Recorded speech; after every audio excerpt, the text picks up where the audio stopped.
Hey everybody, and welcome to another edition of my nameless commentary series. Today I'm going to be talking about the word cheap. So what exactly is cheap? Spamming, ring outs, throwing a lot?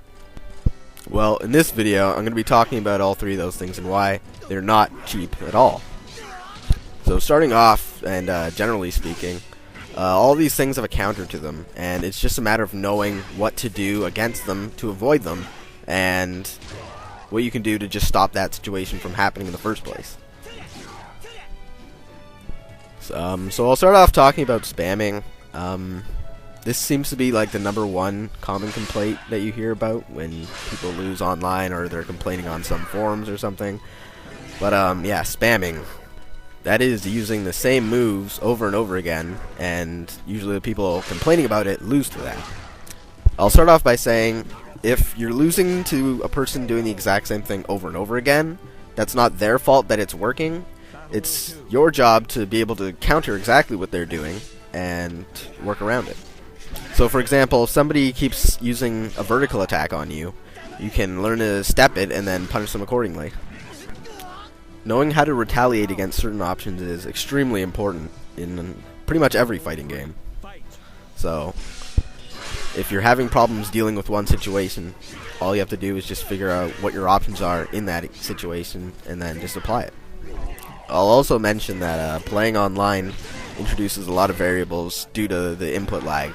So some situations will be harder to deal with than others, but for the most part, just common spamming, it was extremely easy to deal with regardless.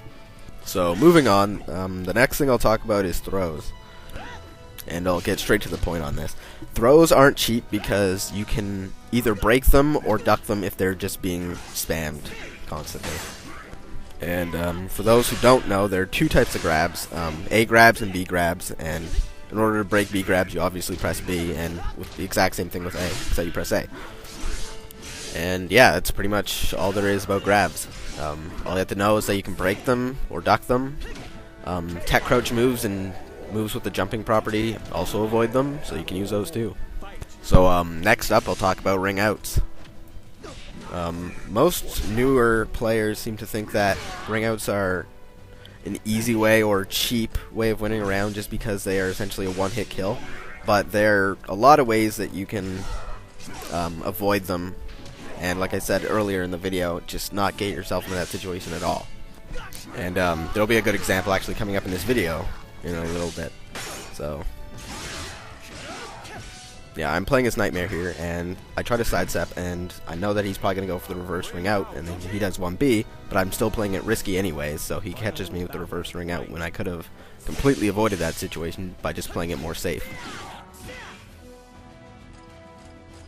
So yeah, that's pretty much all I can say on these three topics. Hopefully, if you were thinking some of these things were cheap before, I've convinced you otherwise. But besides that, thanks for watching, and I hope you'll check out my channel and subscribe if you like what you see. Thanks for watching.